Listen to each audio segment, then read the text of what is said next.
hemos estado tratando algunas enseñanzas y temas que tienen que ver con nuestro desarrollo en nuestra vida espiritual. Usted y yo, hermanos, hemos sido llamados por el Señor a vivir su vida, y en esa vida vamos creciendo. Tenemos que ir creciendo y tenemos que ir dándonos cuenta que el Señor está interesado en que esos niños, esos bebés espirituales, esos jóvenes espirituales, esos adultos espirituales avancen en su crecimiento en el Señor.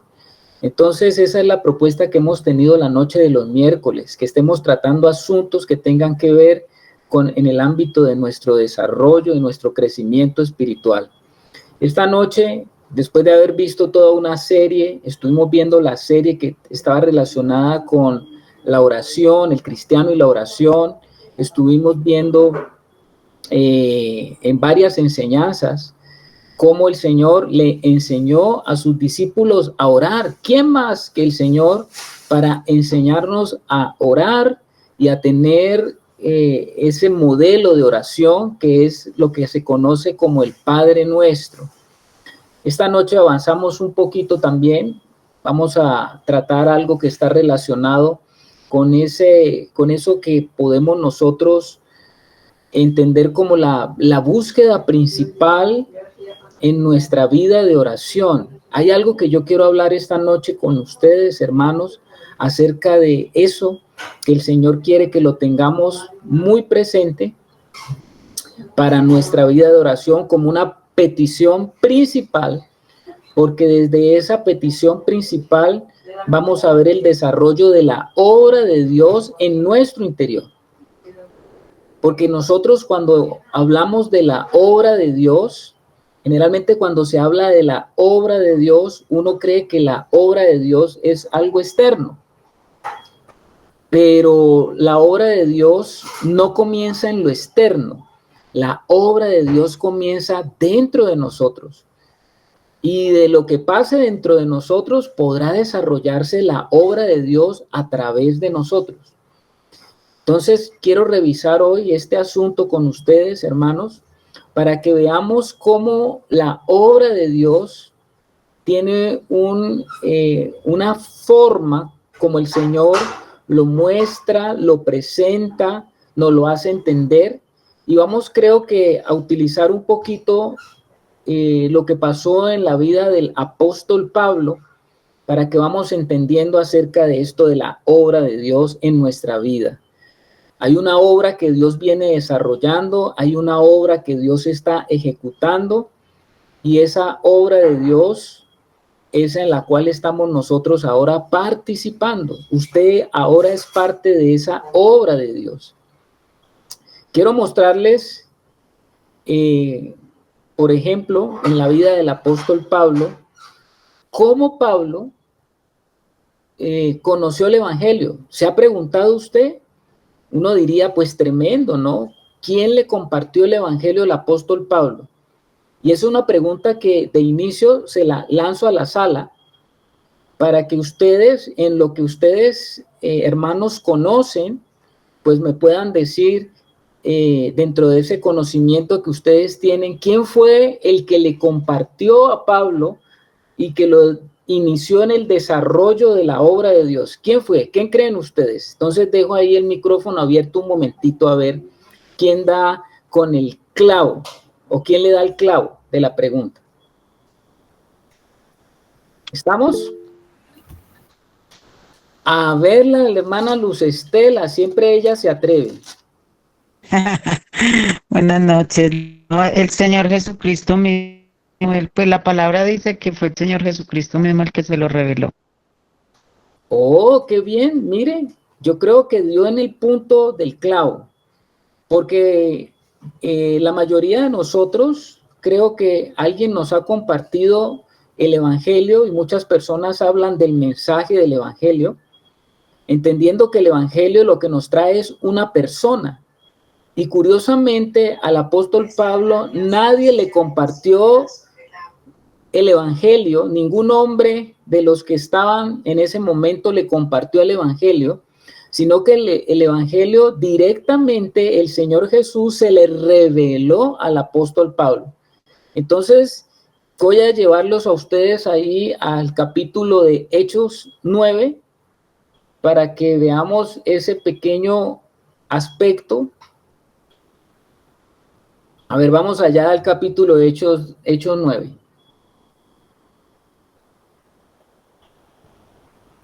Ahí Pablo, vamos a ver cómo es que qué era lo que pasó en la vida del apóstol Pablo, ¿no? Porque ustedes saben que Pablo, antes de ser Pablo, él no se llamaba así, él se llamaba Saulo, Saulo de una provincia que se llamaba Tarso, Saulo de Tarso. Y Saulo, como la Biblia nos lo muestra, era un hombre fariseo, era un hombre era un judío de la secta de los fariseos y de la parte más exigente, o sea, era un hombre muy religioso, muy fervoroso, como estuvimos hablando ayer en el libro de Romanos, que a veces nosotros tenemos un celo por las cosas que para nosotros son muy importantes. Pablo era un hombre muy metido en el ámbito de la religión judía o judaica, y Pablo, afianzado en la religión, tenía un celo por el judaísmo, que él era un perseguidor de la iglesia. El apóstol Pablo perseguía a los hijos de Dios, porque él consideraba que el cristianismo o los creyentes, en ese entonces a los creyentes se llamaban los del camino, y entonces él pensaba y consideraba que los creyentes eran una amenaza para el judaísmo, y que entonces él se había propuesto exterminar con esa secta. Imagínese usted, exterminar con los del camino, exterminar con aquellos que estaban caminando como creyentes en el inicio del evangelio. Entonces Pablo se propuso acabar con ellos y dice que iba de casa en casa. Por allá nos dice la escritura que iba de casa en casa, como ustedes ahorita que están ahí reunidos, ¿no? Los hermanos que están en la sala. Llegaba Pablo, tocaba la puerta, abría, veía una reunión como esa y los sacaba Pablo a empellones, arrastraba a la gente, y la misión de Pablo era encarcelarlos. La misión de Pablo era mortificar a los cristianos para que ellos abandonaran esa secta, ¿no? Según él.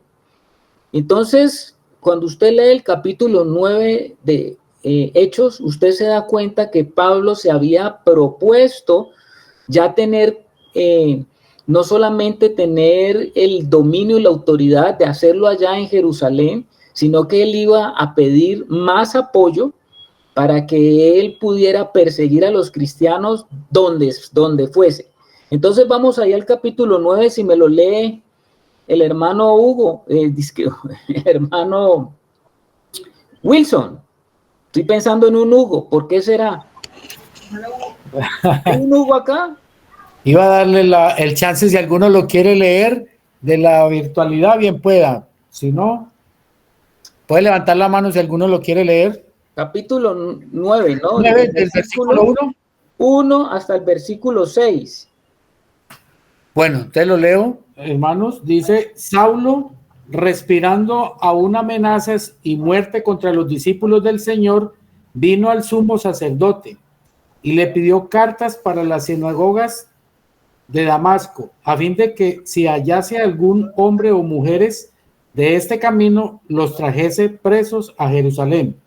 Mas yendo por el camino, aconteció que al llegar cerca de Damasco, repentinamente le rodeó un resplandor de luz del cielo, y cayendo en tierra, oyó una voz que le decía: Saulo, Saulo, ¿por qué me persigues? Hechos 9:4. Él dijo: ¿quién eres, Señor? Y le dijo: yo soy Jesús a quien tú persigues. Dura cosa te es dar coces contra el aguijón. Él, temblando y temeroso, dijo: Señor, ¿qué quieres que yo haga? Y el Señor le dijo: levántate y entra en la ciudad y se te dirá lo que debes hacer. Hasta el 6, hermano. Sí, hasta ahí. Amén. Creo que ustedes ahí pueden darse cuenta de la categoría del apóstol antes de llegar a ser ese apóstol. Pues ahí la Biblia nos está mostrando que era un perseguidor y tuvo un encuentro personal con el Señor Jesucristo, y creo que ese encuentro personal con el Señor Jesucristo es el que nos va a guiar esta noche para entender ese detonante de la obra de Dios en nuestra vida. Porque desde que Pablo tuvo esa experiencia, él tuvo esa experiencia directamente con el Señor Jesús. Si ustedes se dan cuenta, dice ahí que oyó esa voz que le dijo: Saulo, Saulo, ¿por qué me persigues?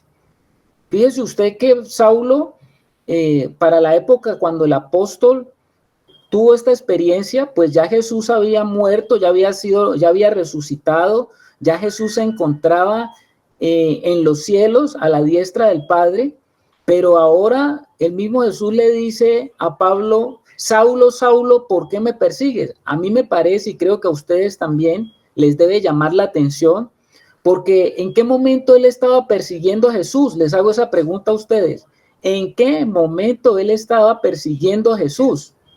Si Jesús ya no estaba, Jesús como hombre ya había muerto, ya había resucitado, ya se encontraba en la diestra del Padre, ya había ocurrido la experiencia del Pentecostés. Entonces, ¿por qué Saulo? ¿Por qué el Señor le dice a Saulo: ¿por qué me persigues? Eso es una pregunta para la sala, ¿no? Tanto virtual como presencial. A ver, la hermana Marta Gudelo se atreve. Hoy creo que las damas hermanas están llevando la delantera. A ver, hermana Marta. Hermanitos, pues como Saulo perseguía a la iglesia, entonces al perseguir la iglesia estaba persiguiendo al Señor Jesucristo. Excelente, hermana Marta, muy bien, excelente. Mire lo que nos dice la hermana. Claro que sí. Él no estaba persiguiendo directamente a la cabeza, o sea, a Jesús, pero él estaba persiguiendo al cuerpo de Cristo, y el cuerpo de Cristo tiene una identificación directa con Cristo. Entonces, si él se estaba metiendo con sus hijos, con los hijos de Dios, era como si lo estuvieran haciendo directamente a Jesucristo.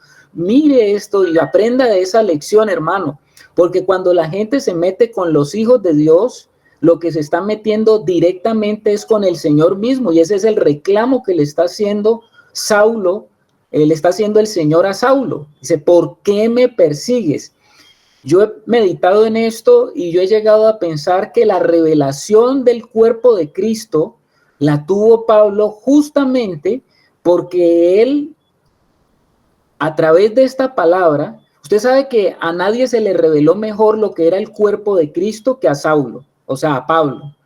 Y yo creo que esta experiencia marcó la vida de Pablo para que más adelante en su revelación él pudiera entender que el desarrollo de la obra de Dios daba a cabo la formación del cuerpo de Cristo por esta experiencia, porque él pudo entender que el Señor se estaba identificando con los hermanos, con los hijos de Dios, como parte de sí mismo. Y esto me parece muy interesante.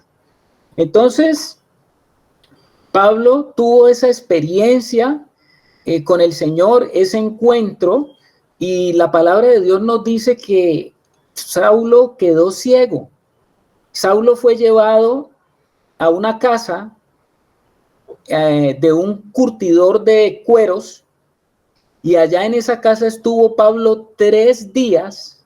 3 días estuvo Pablo en un éxtasis, en una situación confrontante que derribó al hombre interior de Pablo. Porque Pablo era un hombre muy osado, Pablo era un hombre muy determinado en lo que él estaba haciendo, con un celo religioso. ¿Cuánto celo religioso nosotros no encontramos a veces de hermanos que defienden sus tradiciones, de hermanos que defienden, o de personas que defienden su cultura, de personas que defienden la forma como ellos buscan a Dios? Pero aquí el Señor nos está diciendo que Él se le reveló a Pablo directamente, de tal manera que Pablo quedó noqueado. Pablo quedó noqueado. 3 días en un ayuno intenso de 3 días, en un ayuno que pues la Biblia nos dice aquí que estuvo en la casa de un cierto hombre que se llamaba Judas. El nombre de Judas era muy común en ese tiempo, y ahí estuvo él, porque en esa visión, le invito a usted a que vaya al versículo 11 del capítulo 9, porque Pablo mismo tuvo una visión. Y esa visión la tuvo Pablo y la tuvo un discípulo del Señor que se llamaba Ananías. Fíjese que mientras Pablo estaba teniendo una visión espiritual, Ananías estaba teniendo también una visión espiritual. Y esas visiones espirituales se presentaron mientras ellos oraban. Vamos allá al versículo 11. Si me lo lee, por favor, un hermano. Hechos 9:11. Ah, pero no lo tiene. No, acá no. No. Bueno, lo leo, mis hermanos.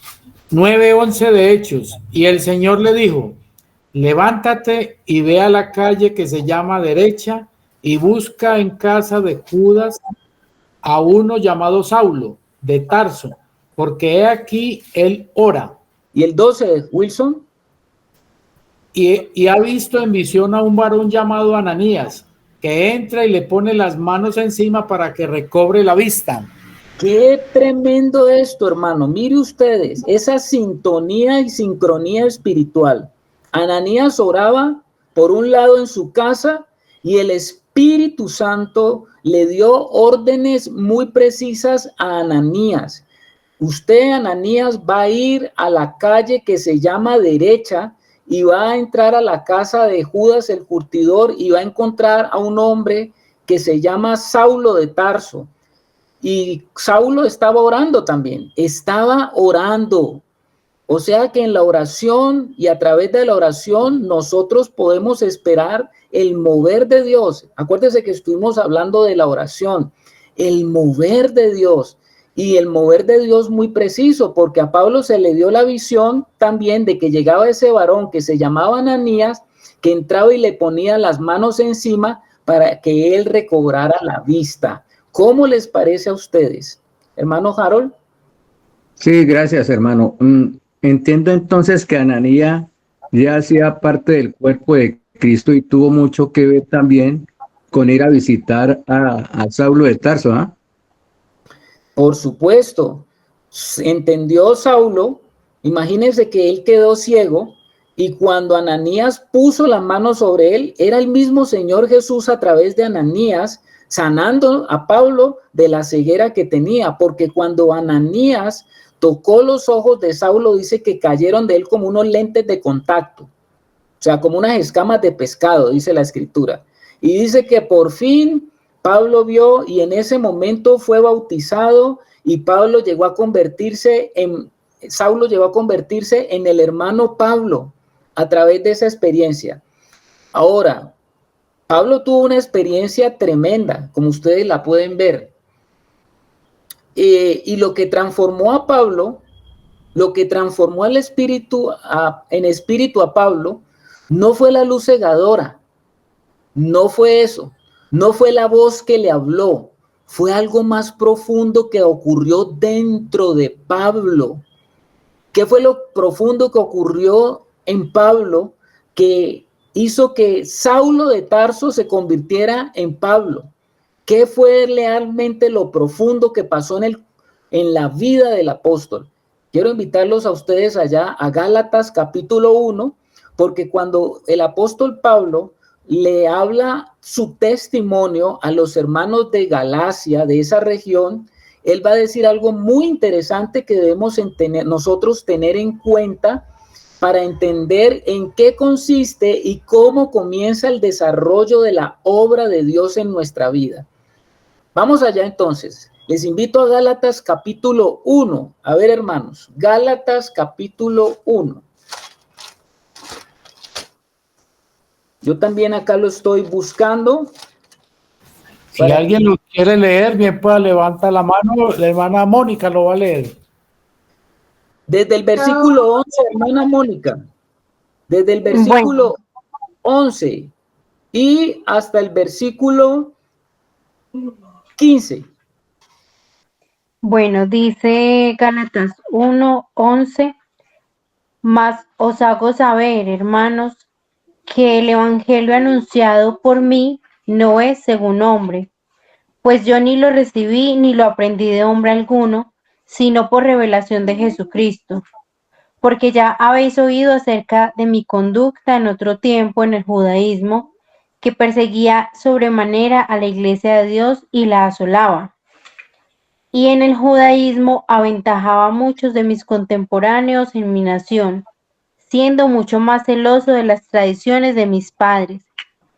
Pero cuando agradó a Dios, que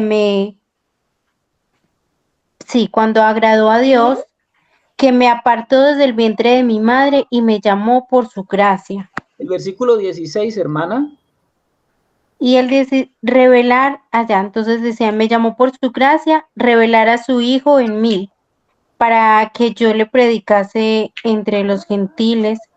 No consulté enseguida con carne y sangre. Bendito sea el Señor. ¿Qué nota usted allí, hermanos, acerca de qué fue lo que pasó en la vida de Saulo, que hizo que la vida de este hombre no fuera la misma?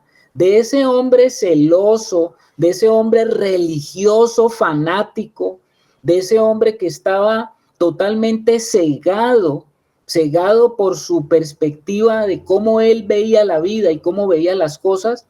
Vemos a un hombre que es transformado de un perseguidor, llegó a convertirse en uno de los perseguidos.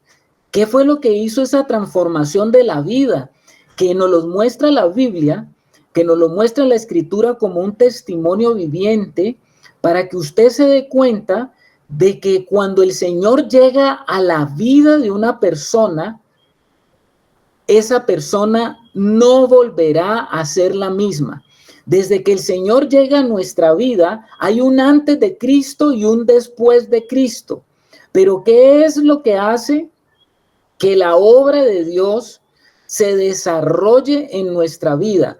¿Usted qué piensa, hermano, con lo que acabo de leer aquí? ¿Cómo comenzó la obra de Dios en la vida de este hombre que se llamaba Saulo y comenzó a llamarse después Pablo? Y va a decir que él fue apartado para ser un apóstol. O sea, imagínese usted la categoría en la que él entró. Oigamos a la hermana entonces Alejandra Londoño. Buenas noches, hermano. Bueno, yo pienso que él se le quitó también esa ceguera espiritual que tenía y tuvo un arrepentimiento genuino de la vida que llevaba. Sí, señor, el arrepentimiento de Pablo fue genuino. Claro, porque arrepentimiento, la palabra arrepentimiento es cambio de meta o cambio de propósito. Y de ser un perseguidor, como le digo, se convirtió en uno de los perseguidos. Eso es un cambio de vida, ¿no? Que usted estaba persiguiendo, que usted estaba asolando, que usted estaba acabando por una ceguera, porque Pablo veía muy bien, Saulo veía muy bien, pero estaba ciego para Dios. Por eso Dios tuvo que cambiarle su visión espiritual. ¿Y cómo fue cambiada la visión espiritual de Saulo? Mire que dice en el versículo 11, mas os hago saber, hermanos, que el evangelio anunciado por mí, o sea, lo que yo estaba haciendo era totalmente en contra de Dios, aunque yo pensaba que era de Dios, pero desde que llegó la luz de Dios a mi vida, yo ahora lo anuncio a Él, porque Él fue el que me cambió, porque solamente Dios puede hacer eso y generar ese tipo de cambio. Y dice que el evangelio anunciado por mí no es según hombre. Pero aquí viene lo más interesante, hermano, para que usted lo tenga en cuenta ya.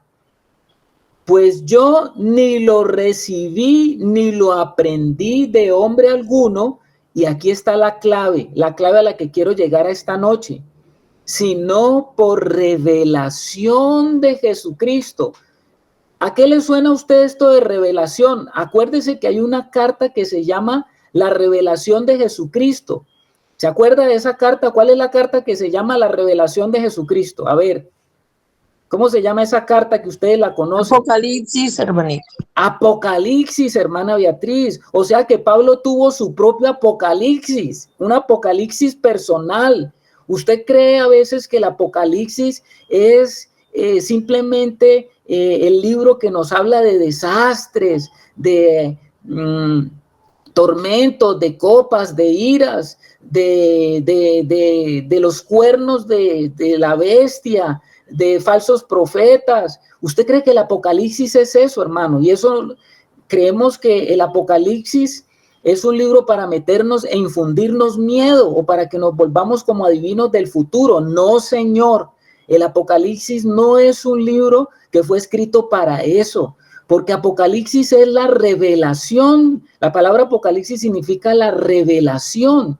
¿Y es la revelación de quién? De Jesucristo. ¿Estamos, hermanos? ¿Estamos hasta allí o no estamos? Sí, mi hermano. Amén, amén. Entonces, aquí está Pablo teniendo un apocalipsis personal porque se le reveló Jesucristo.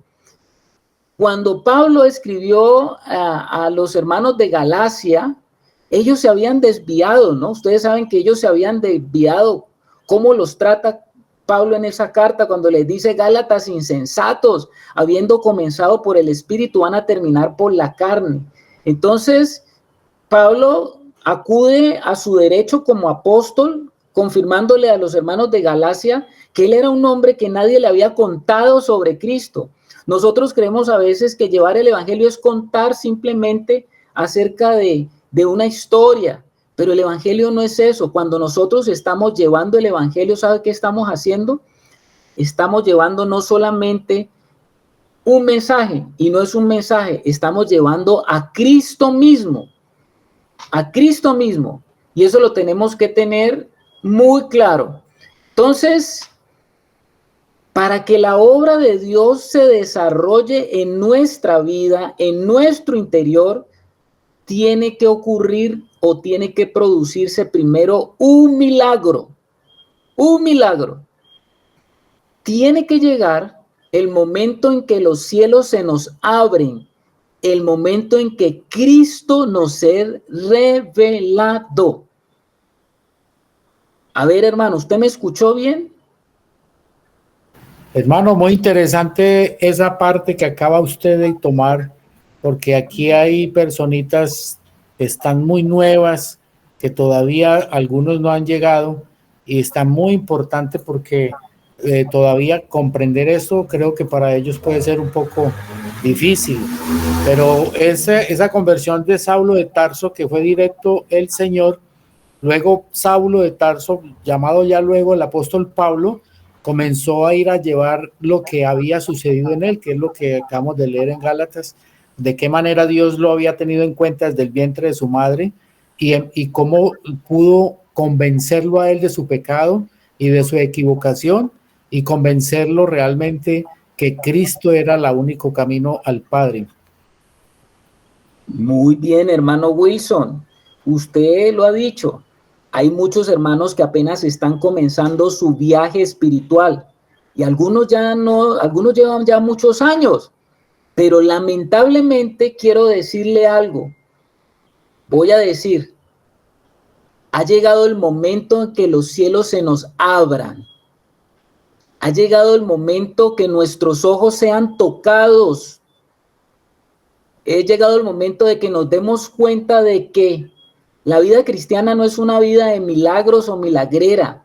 La vida cristiana no es una vida de luces estrepitosas, canciones bonitas. La vida cristiana no es una corriente de un grupo de doctrinas o enseñanzas bonitas, como podrían ser las enseñanzas de Buda, como podrían ser las enseñanzas de la nueva era en el campo espiritual, como podrían ser las enseñanzas de Deepak Chopra, gurúes espirituales. Eso no es la vida cristiana. La vida cristiana no son buenos consejos, no es seguir un libro de moral, no es seguir un decálogo, de mandatos y mandamientos. La vida cristiana no tiene nada que ver con cómo me visto, simplemente cómo tengo que bailar, si separado o apretadito.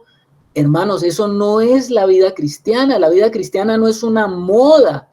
La vida cristiana no es un grupo de tradiciones que porque mi papá nació aquí, mi mamá nació aquí y me bautizaron aquí. Eso no es la vida cristiana. La vida cristiana no es sentarme simplemente a compartir con hermanos en una casa, en un local o en un templo y ir porque me gusta, porque es gente que la pasa, que son sana. He escuchado eso. No, es que yo me reúno acá porque me gustó.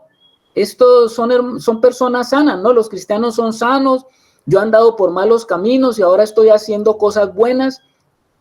Eso no es la vida cristiana. La vida cristiana no es nada de eso. La vida cristiana y la obra de Dios la obra de Dios se desarrolla en nosotros mismos por una sola cosa, por la revelación de Jesucristo a nuestra vida. Y quiero decirle una cosa, esa revelación es propiedad y potestad de Dios. ¿Cómo así, hermano? Dios da esa revelación a quien Él quiere y Dios es el que la administra.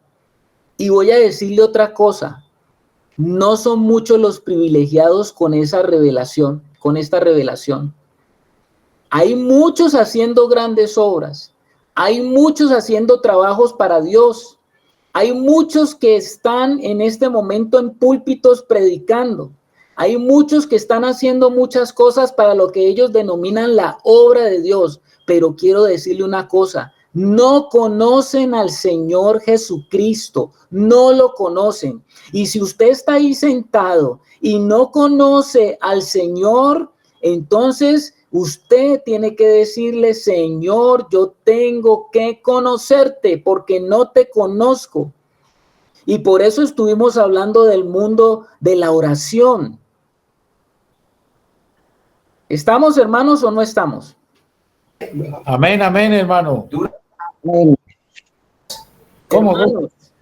Duras las palabras, pero ciertas, mi hermano. Si no tenemos revelación de nuestro Señor Jesucristo, baila. O como escribió ahorita Mari, que no sé si puede volverlo a colocar, que me gustó de parte de ella, que está una joven de 19 años, que lleva apenas como va para 2 meses de estar bautizada, pero que está experimentando esto que se está predicando hoy.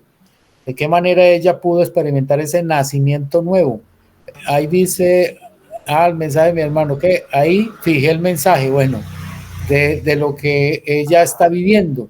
Ella da testimonio, al tener apenas 19 años, de que en ella llegó la vida de Dios y ha sido abierto los cielos para que ella conozca al Señor y empiece a disfrutar.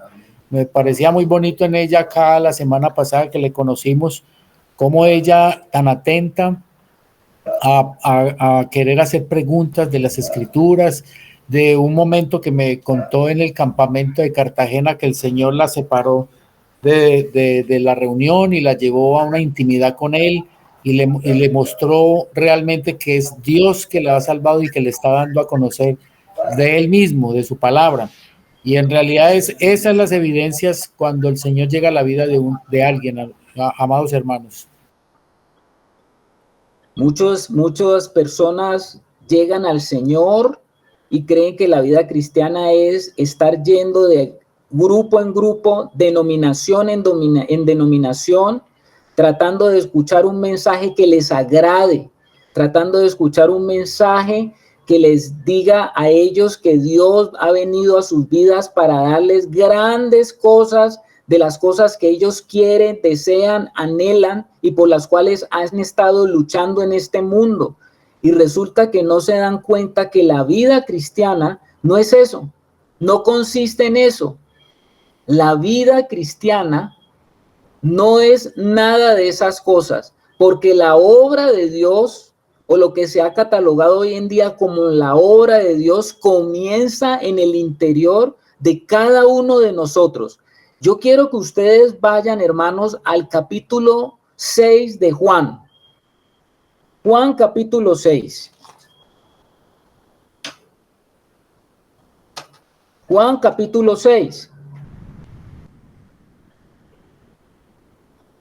Les voy a narrar el contexto de Juan capítulo 6, para que no lo leamos todo, porque se nos iría varias partes de la noche. Jesús, en el capítulo 6 se nos narra que fue al otro lado del mar de Galilea y le seguía gran multitud, gran multitud. Y al estar él en esa condición de que la gente le estaba escuchando, él se dio cuenta de que esa gran multitud iba a estar con él mucho tiempo. Y él le hace una pregunta, Jesús le hace una pregunta a uno de sus discípulos: ¿de dónde compramos o compraremos pan para que coman todos estos? Jesús diciéndole a uno de sus discípulos, Jesús el Señor haciéndole una pregunta a uno de sus discípulos de dónde iban a sacar para comprar todo ese poco de pan. Pero dice Juan, que es el que escribió el Evangelio, que él lo hizo porque él quería probar a ese discípulo. Él quería probar qué tanto ese discípulo sabía que el que estaba al lado de él no tenía ningún problema con alimentar a todos los que estaban allí. Ese es el contexto, la multiplicación de los peces y los panes. Creo que ustedes lo han escuchado. Y Jesús, ustedes saben que hizo un gran milagro allí. El gran milagro fue haber alimentado a ese poco de gente, y dice que sobraron cestas después de que repartieron de esos pocos peces y esos pocos panes que había. Se alimentó toda la gente. Eso fue un milagro, eso fue algo evidente, tan evidente que la gente que estaba allí querían hacerlo ya rey, al Señor Jesús. Jesús, cuando se dio cuenta de que iban a hacer eso, se separó. Él no estaba buscando la gloria de los hombres, pero de todas maneras, a pesar de que él se separó y se distanció de ellos, la gente seguía buscando al Señor. ¿Y por qué dijo el Señor que verdaderamente lo estaban buscando? Cuando usted lee el versículo 25 de Juan 6, 25, mírelo usted, hermano, dice: y hallándole al otro lado del mar, le dijeron: Rabí, ¿cuándo llegaste acá? Respondió Jesús y les dijo: de cierto os digo que me buscáis, no porque habéis visto las señales. Para Jesús no era simplemente un milagro, era una señal. Y esa señal debía de entenderse espiritualmente. Pero ellos lo vieron como un milagro solamente, sino porque comisteis el pan y os saciasteis. Y dice el Señor lo siguiente: trabajad no por la comida que perece, sino por la comida que a vida eterna permanece, la cual el Hijo del Hombre os dará, porque a éste señaló Dios el Padre. O sea que ellos estaban asombrados porque Jesús había hecho un gran milagro, y ese milagro consistía en haberle llenado la barriga a toda esa cantidad de gente. Entonces la gente, como siempre, en busca de su bienestar, en busca de su gobierno, que la gente considera buscar el gobierno ideal, y el gobierno ideal es pues de que alguien nos dé de comer, que nosotros podamos encontrar a alguien que nos dé casa, carro, todo lo que nosotros necesitamos. Esos son los gobiernos ideales, ¿no? Y ahí estaban ellos queriendo decirle al Señor: bueno, Señor, estamos contentos, íbamos a coronarte como rey, porque ese es el rey que necesitamos. A ver, ¿quién no necesita un rey así? ¿Quién no quiere un gobernante así? ¿Quién no quiere un presidente así? Que le dé todo. Entonces, Jesús lo que dice allí, como ustedes lo pueden entender, es: oiga, esto no se trata de que ustedes no trabajen. Bueno, trabajen, pero lo que les dice el Señor: pero pónganle atención de que su trabajo principal debe concentrarse no en trabajar por las cosas que ustedes consideran que son las que conforman su vida natural, sino que trabajen por la comida que a vida eterna permanece. Yo les puedo quitar el hambre hoy, yo les puedo quitar el hambre mañana, pero ustedes finalmente van a darse cuenta que finalmente este cuerpo caduca y ustedes se van a enfrentar con la realidad de lo que es el hombre sobre esta tierra. Entonces le dijeron, ¿qué debemos hacer para poner en práctica las obras de Dios? O sea, ¿qué es lo que le están diciendo? Bueno, tal vez, es lo que le están diciendo, tal vez, Señor, nosotros queremos que tú hagas milagros, pero si no nos vas a seguir haciendo el milagro, pues enséñanos cómo hacemos los milagros nosotros, ¿no? Cómo ponemos en práctica las obras de Dios, cómo nosotros aprendemos a hacer esos milagros. ¿Y qué es lo que le dice el Señor en el versículo 29, perdón? Respondió Jesús y les dijo, esta es la obra de Dios. A ver, hermanos, ¿cuál es la obra de Dios? ¿En qué consiste la obra de Dios? Que crean en el que ha enviado. ¿Cómo, hermano? Que crean en su Hijo amado. ¿Ustedes lo entendieron, hermano, lo que está diciendo el Señor aquí? ¿Cuál es la obra de Dios? Salir a hacer milagros, salir a hacer obra social. No estoy diciendo que eso no se deba hacer, pero en eso consiste la obra de Dios. ¿En qué consiste la obra de Dios? Según lo que estamos leyendo a los de la sala. Recibirle como vida. Recibirle como vida, por ahí va la cosa. Lo que el Señor nos está diciendo, hermanos, que la obra de Dios no comienza en el hacer, no comienza en el hacer del hombre. Quizá usted estuvo acostumbrado y fue enseñado a que tenía que hacer para que Dios estuviera con usted contento. Pero la obra de Dios no consiste en hacer. ¿En qué consiste la obra de Dios? ¿Sabe qué es lo que Dios espera de nosotros? No que hagamos, sino que seamos. Revelación. Exactamente. A ver, el hermano Andrés. Hermano, la escritura dice que consiste en que le conozcamos a Él y al que Él envió. Sí, señor. Nuestra única obra, como se desarrolla la obra de Dios en nuestra vida, comienza en creer en Jesucristo. Y hacedores de la palabra. ¿Cómo dices, Yasmín? Hacedores de la palabra. Vividores en la palabra, vividores en Él. La obra de Dios es que seamos constituidos a Cristo. La gran pregunta es, ¿y cómo somos constituidos a Cristo? ¿Cómo somos constituidos? ¿Cómo somos formados a Cristo? ¿Cómo somos transformados a Cristo? Más adelante en el capítulo 6 el Señor va a explicar cómo es que somos constituidos a Cristo. ¿Sabes cómo tú eres constituido a Cristo? Te lo voy a decir. Tú eres constituido a Cristo. Mire lo que él dice el Señor acá. Versículo 51.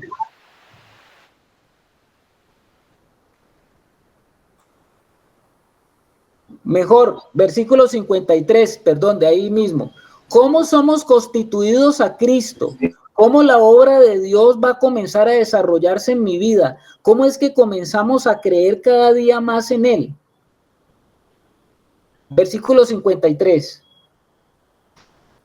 Es cierto, digo. Hermano, el de Mano léalo, hermano. Jesús les dijo, de cierto os digo, si no comáis la carne del Hijo del Hombre y bebéis la sangre, no tenéis vida en vosotros. A ver, ¿qué es lo que está diciendo allí el Señor? Hermano Armando, cierras el micrófono, por favor, para que no se presente un conflicto. Gracias, hermano, muchas gracias. ¿Lo escucharon lo que dijo el hermano Aldemar? Voy a volvértelo a leer.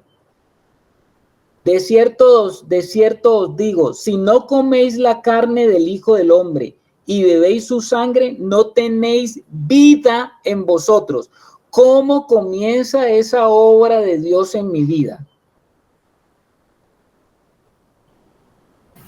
Los discípulos que estaban escuchando al Señor Jesús quedaron totalmente sorprendidos, no pudieron entender esto y se fueron.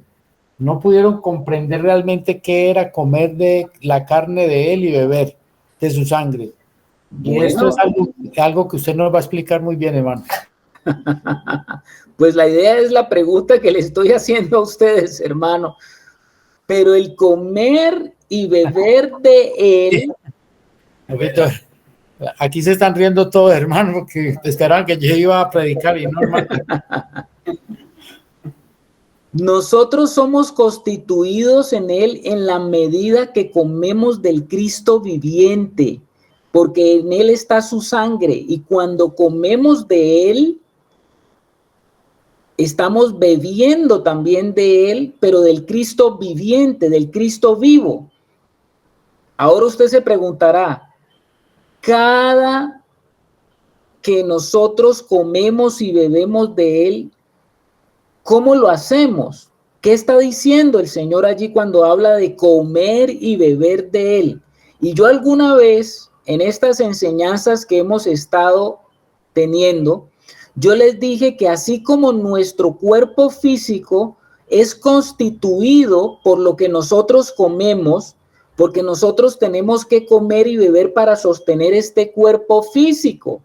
Usted come y bebe para sostener su cuerpo biológico, y nosotros comemos alimentos, y cuando nosotros comemos alimentos y bebemos agua, estamos fortaleciendo en este cuerpo para que nuestro cuerpo se desarrolle de una manera normal. Entonces, cuando el Señor estaba hablando de comer y de beber de Él, lo único que nos está dando a entender es que así como el cuerpo físico necesita de un alimento físico y de agua para mantenerse sano y para poder desarrollarse, en el mundo del espíritu también debe pasar lo mismo, comer y beber. Pero ese comer y beber da a entender algo que nosotros como hijos de Dios debemos interpretarlo. Porque cuando usted come y cuando usted bebe, usted está recibiendo el alimento que está afuera, lo está llevando adentro de usted para que ese alimento se vuelva parte de usted, lo nutra a usted y le permita desarrollar todas esas funciones a usted. Cuando estamos hablando de comer y beber de Cristo, estamos hablando de que nosotros mantenemos igualmente una comunión con el Señor. Cuando hablamos de comer, estamos hablando de, en el mundo espiritual, mantener una unión estrecha. ¿Me hago entender, hermanos? Si me hice entender, levante el dedito. ¿O no? Bueno, por lo menos Wilson lo está entendiendo. A ver, Mónica. Hermana Mónica. A mi hermano Carlos quería preguntar referente al versículo 53, que también lo acaba de explicar, pero de pronto tiene algún tipo de relación con la Santa Cena, con la Cena del Señor, o esa parte, o si tiene algún vínculo. Pues claro, mi santa hermana, que tiene un vínculo. Tiene un vínculo porque cuando nosotros tomamos el pan, la cena, estamos recordando que nosotros tenemos que estar comiendo y bebiendo del Señor permanentemente. ¿Y qué significa comer y beber de Él? Mantener una unión viva y vital, una comunión íntima, permanente, cada vez más estrecha con Él. ¿Estamos? Muy bien, muchas gracias, hermano. A ver, hermano Harold. Hermano, entonces entiendo que el Señor al entregar su cuerpo, es decir, su carne, al morir por nosotros, fue para que tuviésemos esa vida que inhalamos, que recibimos. Cuando el Señor murió por nosotros, lo que Él logró fue que esa vida que él tuvo como hombre ahora fuera por el Espíritu procesada, para que al ingresar el Espíritu Santo a nuestras vidas, esa vida procesada se vuelva una realidad viva también en nosotros. ¿Estamos, hermanos? ¿O estamos ahí confundidos?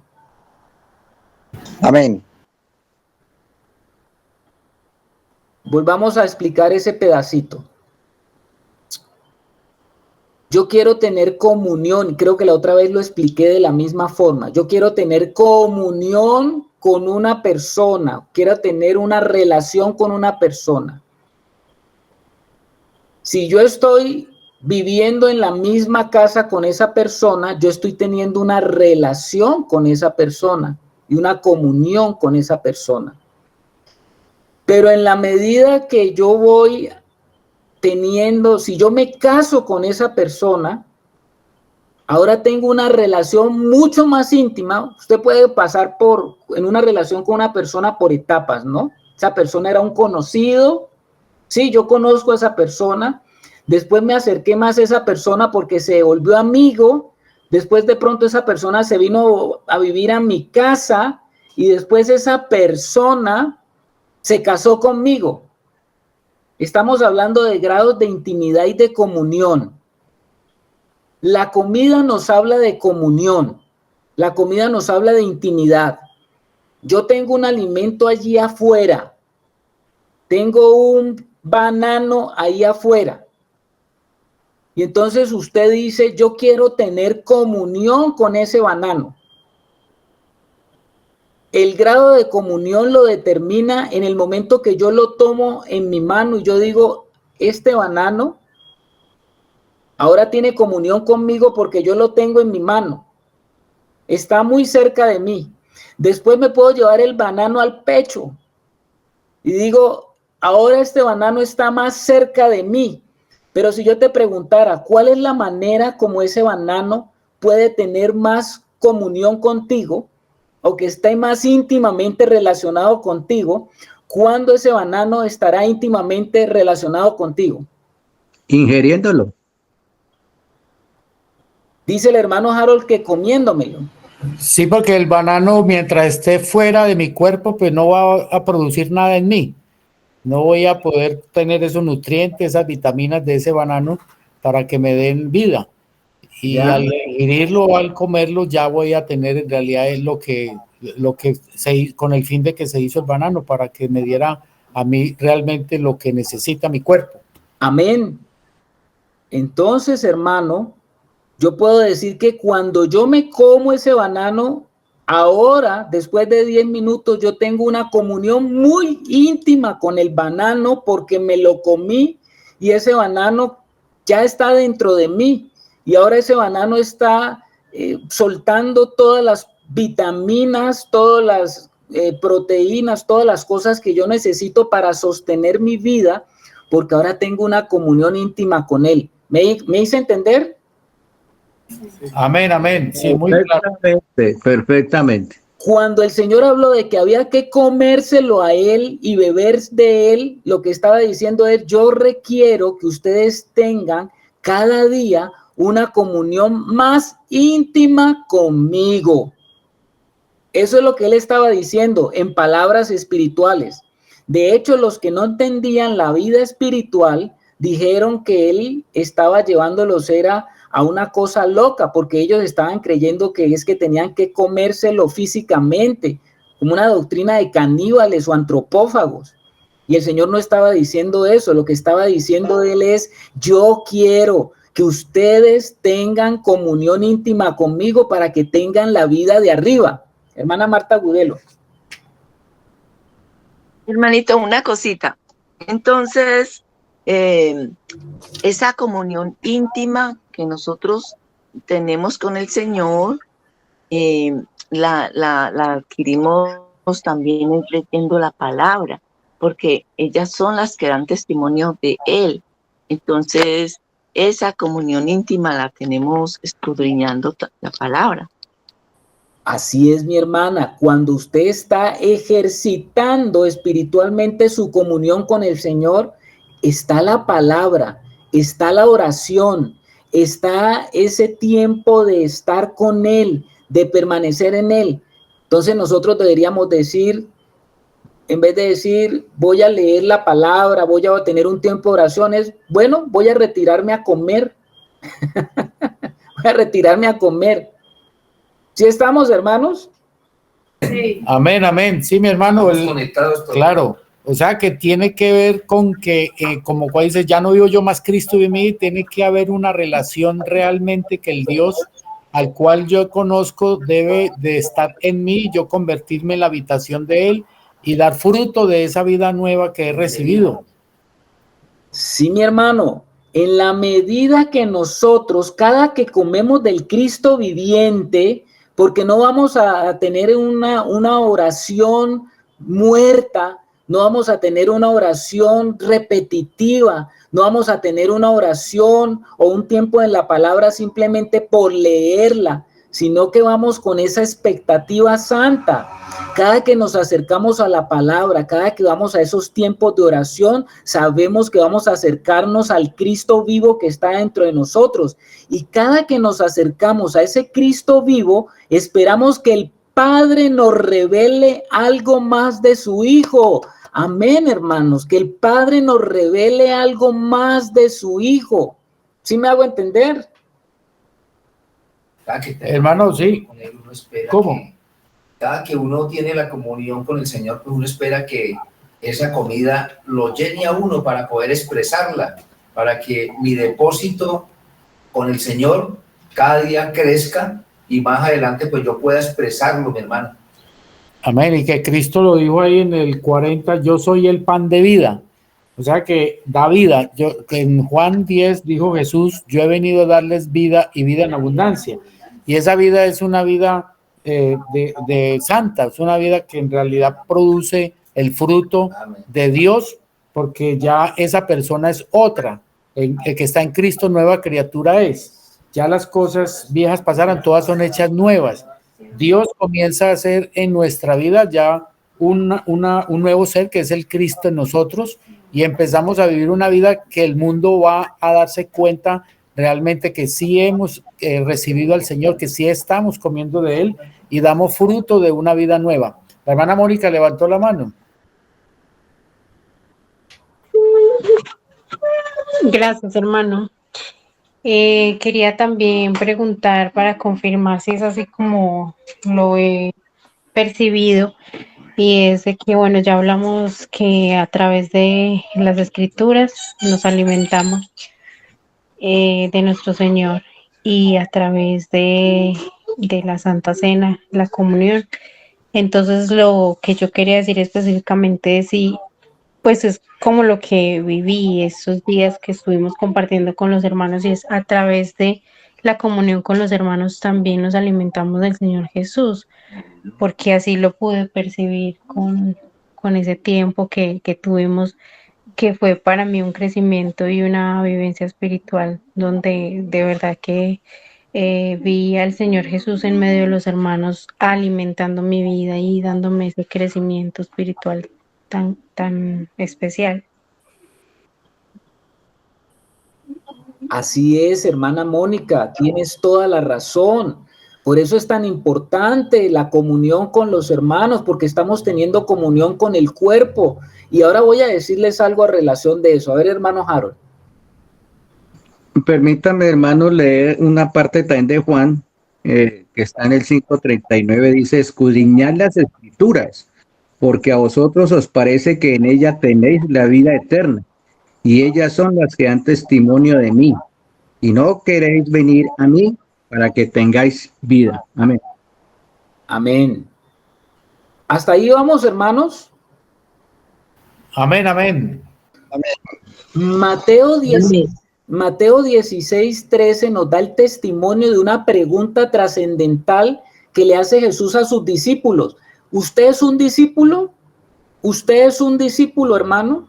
Si usted es un discípulo y ha tomado la decisión de seguir al Señor y entrar en la disciplina del Espíritu, entonces usted es un discípulo. No en la disciplina de Wilson, no en la disciplina de Carlos, no es la disciplina de ningún hombre, sino es la disciplina del Espíritu que ya va a comenzar o ha comenzado en usted a hacer la operación de la revelación de Cristo, porque el único que nos puede revelar a nosotros Cristo es el Espíritu Santo dentro de nosotros. Jesús le hace una pregunta a sus discípulos allá en Mateo capítulo 16, versículo 13. Él le preguntó a sus discípulos, ¿quién dicen los hombres que es el Hijo del Hombre? Las respuestas que dieron ellos comenzaron muy erradas, hasta que Pedro dijo lo siguiente: tú eres el Cristo, el Hijo del Dios viviente. Quiero decirle una cosa, esa declaración que hizo Pedro no fue producto de la inteligencia de Pedro, no fue producto de un curso en teología avanzada que había hecho Pedro, no fue una enseñanza de Gamaliel. ¿De dónde provino lo que Pedro dijo? ¿De dónde provino? Les pregunto a ustedes, ¿de dónde provino lo que Pedro dijo? Hasta ese momento nadie había dicho eso. Tú eres el Cristo, el Hijo del Dios viviente. ¿De dónde provino eso, hermanos? La revelación del Padre, hermanito. Exactamente, mi hermana. El mismo Señor lo da la respuesta, porque el Señor dijo, bienaventurado eres, Simón, hijo de Jonás, porque no te lo reveló carne ni sangre, sino ¿quién? Mi Padre que está en los cielos.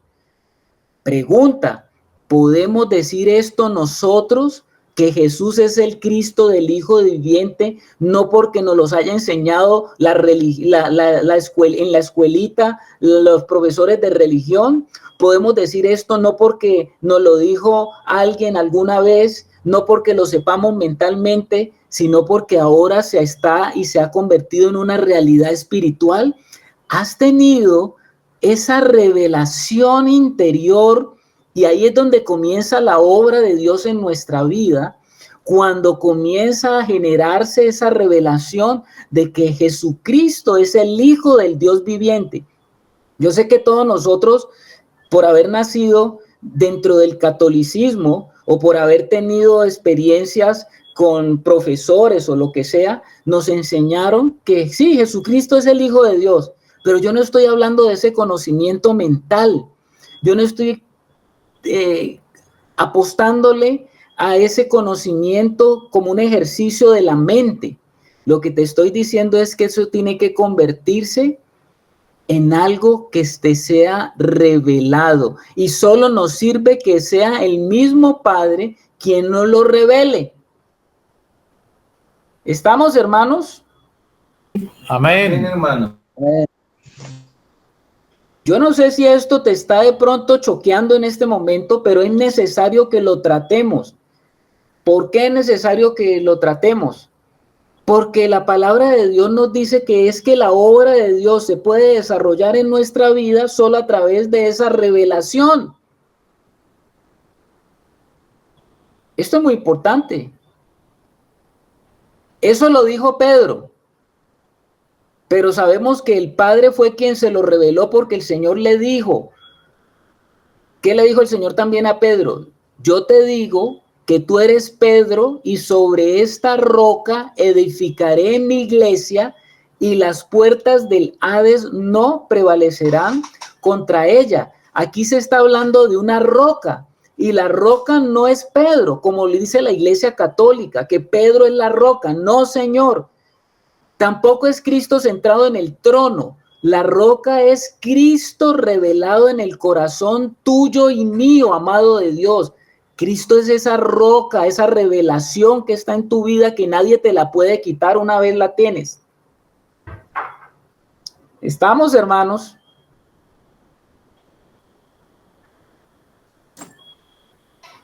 ¿Estamos o no estamos? Amén, amén, amén, hermano. Amén. Amén, amén. ¿Sabe qué dice Mateo 11:25? Vamos a leer Mateo 11:25.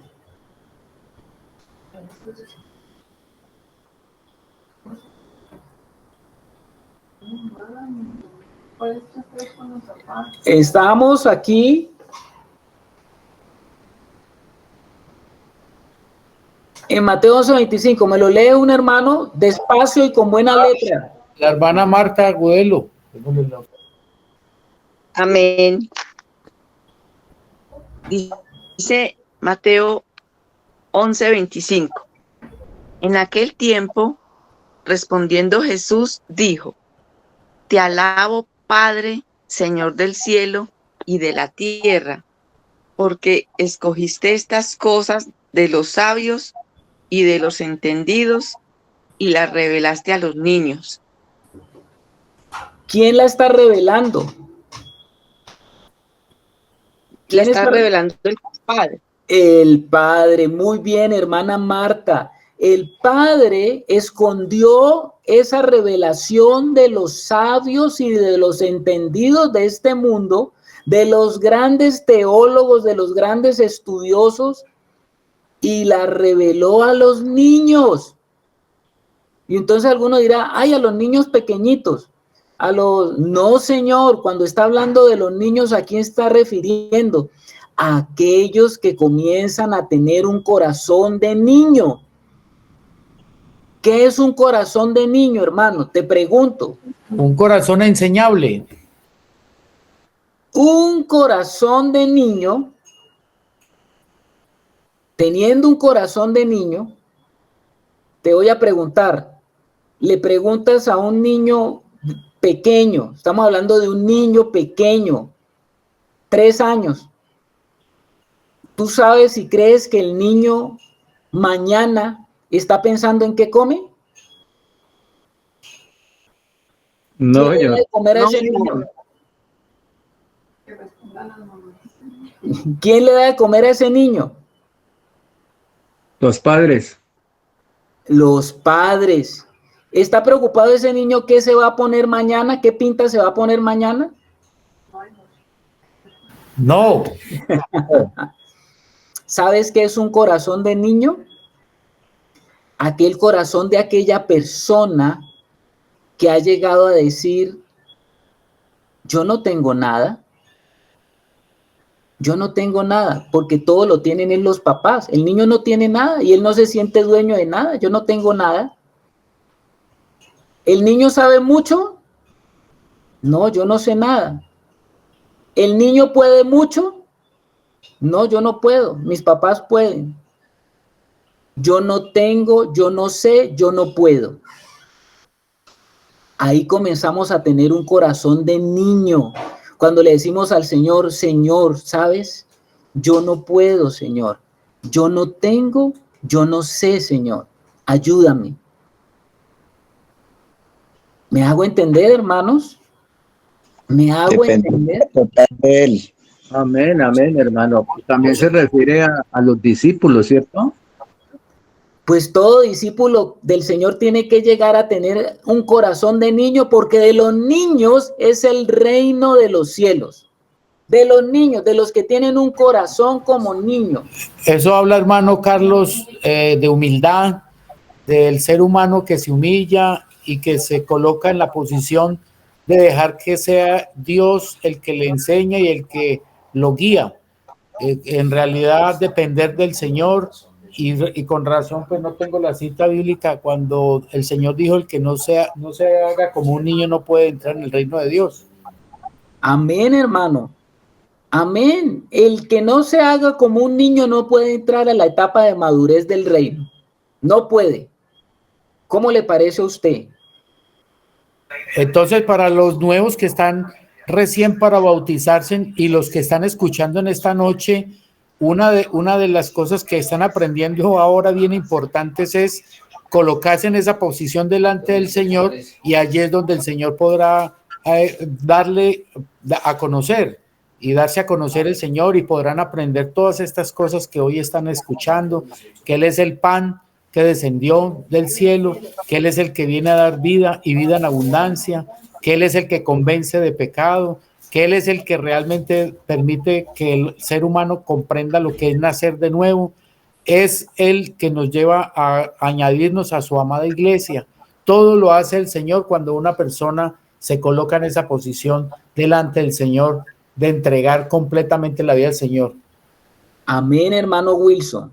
La pregunta para los que comienzan y para los que llevan también mucho tiempo: ¿cuánto hemos tomado de Cristo? ¿Cuánto estamos disfrutando de Cristo?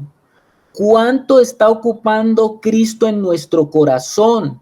¿Cuánto de nuestra alma está poseyendo Él? ¿Cuántos rincones de nuestro corazón está ocupado el Espíritu de Cristo? ¿Cuánto? Nos vamos ahí entendiendo, hermanos, de que necesitamos una revelación del Hijo de Dios en nuestra vida. Necesitamos una revelación del Hijo de Dios en nuestra vida. En la medida que nosotros nos vamos centrando en Cristo y nuestra vida está siendo centrada en Cristo, y en la medida que estamos teniendo una comunión íntima con Él, más de Él nos será revelado. Pero la revelación más importante comienza cuando nosotros se nos revela que Él es el Hijo de Dios, tú eres el Cristo, el Hijo del Dios viviente. Esa es la revelación y la piedra fundamental sobre la cual está sustentada nuestra vida cristiana. Si no hemos tenido esa revelación, hermano, comencemos a pedirla. Comencemos a buscarla, comencemos a tocar la puerta. ¿Se acuerda cuando el Señor decía ahí en la oración justamente: pedid y se os dará, buscad y hallaréis, llamad y se os abrirá? Nosotros creíamos que eso era para pedir todo lo que a nosotros nos gustaba, todo lo que nosotros queríamos. Nosotros creíamos que era buscar las cosas de acá abajo. No, hermanos. La oración profunda nos tiene que llevar a querer tener una revelación de Cristo en nuestra vida, así como la tuvo el apóstol Pablo, porque dijo el apóstol Pablo: yo no consulté a hombre alguno, eso no me lo enseñó ningún hombre. ¿Qué hay de lo que Dios está revelándote a tu vida que no te lo ha enseñado nadie, sino que te lo ha enseñado directamente el Señor? ¿Puedes tú hablar de eso? Tú puedes decir, hablar de lo que Dios te ha mostrado acerca de Él mismo en tu relación y comunión íntima. Ahí es donde comienza la verdadera vida de Dios a surgir y a brotar de nosotros. No se trata de que oigamos miles y miles de cassettes, bueno, ya cassette no se utiliza, miles y miles de enseñanzas, YouTube, pastores y todo esto, no. ¿Cuánto de la vida de Cristo se te ha comenzado a revelar y que es algo que Dios te ha mostrado a ti? ¿Me estoy dando a entender, hermanos? Amén, amén. A veces en nuestra vida cristiana nos hemos convertido solamente como loritos, repitiendo las experiencias que otros han tenido y que han vivido con el Señor, repitiendo y dando mensajes o repitiendo y hablando de cosas que nosotros no conocemos. Cursos, enseñanzas, seminarios de cosas que hemos aprendido, pero que no nos han sido reveladas. Yo creo que llegó la hora, hermanos, de que le digamos al Señor: Señor, revélate a nuestra vida. Padre, revélame al Hijo. Y mantenga esa oración: Padre, revélame más al Hijo. Padre, revélame más al Hijo. Y si usted permanece, si usted pide, si usted busca, si usted llama, es potestad de Dios dársela, para que sea la vida de Cristo en usted algo real. Bueno, yo creo que ahí nos estamos confrontando un poquito todos, ¿no? Amén, amén. Quiero decirle, hermanos, que se nos acabó el tiempo. Estábamos relajados. Se nos acabó el tiempo, hermanos. Vamos a dejar hasta allí para que ustedes mediten en estas cosas. Me decía Wilson que él de pronto quiere estar un tiempito preguntándoles a ustedes, digiriendo de pronto un poquito lo que escucharon, pero eso queda a merced de los hermanos, por supuesto. Amén. Amén. Amén. Bueno, mis hermanos, Amén. damos gracias al Señor por esta enseñanza tan maravillosa. Pues hemos querido de pronto como tener abierto por si algún hermano o alguno de los que inician su vida de fe tengan la libertad para hacer preguntas, inquietudes que hayan quedado, que todavía no les es claro algo o que quieran preguntar y aprovechar el momento, y podríamos tener, así sea, unos 10 minuticos más. Si alguno quiere, puede levantar la mano, hacer la pregunta, o acá en la sala presencial. Hermano José Manuel levantó la mano, bien para mi hermano.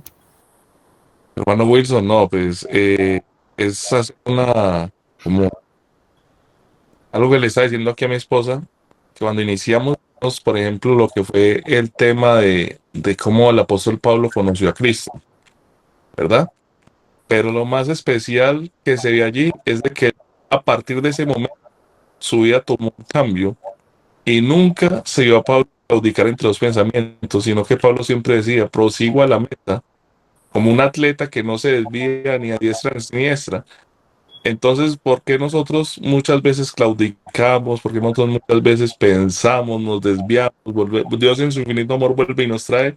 Entonces, para que nos quede eso allí como enseñanza, de que en el momento en que nosotros conocimos a Cristo, comencemos a caminar fielmente, que Dios no nos va a desamparar. Amén, amén, hermano Manuel, muy cierto, porque los que todavía no conocen la vida de Saulo de Tarso, luego llamado el apóstol Pablo, su vida finalmente fue entregada, él fue de muerto por causa de esa vida nueva que recibió, por predicar a ese Cristo que estaba en él, y él con gozo entregó su vida, esta vida temporal, y pasó, como él mismo decía, para mí el vivir es Cristo y morir es ganancia. Esta leve tribulación es comparable a la gloria venidera. Puedo entender que lo que disfrutó en vida, llevando la palabra a muchas personas y convirtiéndose en mucha gente, ya él, habiendo terminado la carrera, disfrutaba el saber que en realidad lo vivió en el Señor. Maravilloso, hermano, eso es algo. Pero creo que el hermano Manuel hace una pregunta, mi hermano Wilson. Él está diciendo, ¿por qué el apóstol Pablo siguió su carrera y por qué muchos de los hijos de Dios claudican? Creo que esa era la pregunta, Manuel. Es antes animarles que a pesar de las adversidades, las dificultades, prosigamos siempre, confiando en que Dios tiene para nosotros el galardón que esperamos algún día recibir cuando lleguemos a la presencia del Padre. Bueno, yo creo, mi hermano, y aprovechando lo que estás diciendo, que nuestra vida cristiana está determinado por cuánto comemos del Señor. O sea, cuánto estamos nosotros en Él.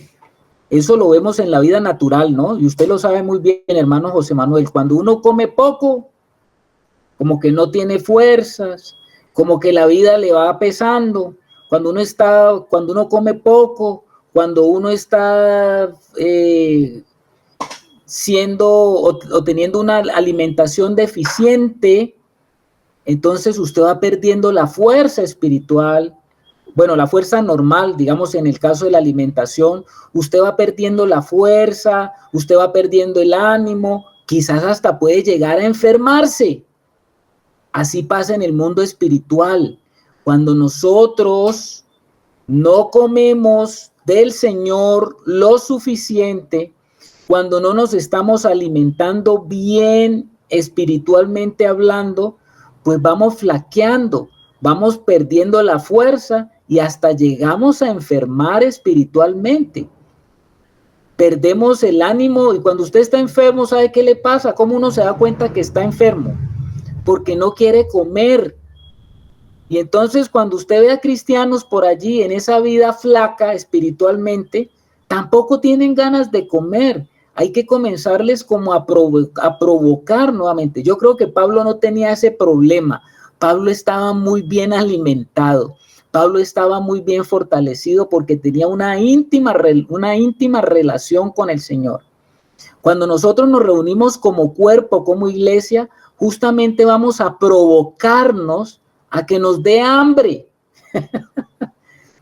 Vamos a provocarnos a que nos dé hambre, porque cuando usted va al ámbito del cuerpo y de la iglesia, como dice por allá el Salmo, delicias a tu diestra, aderezas mesa.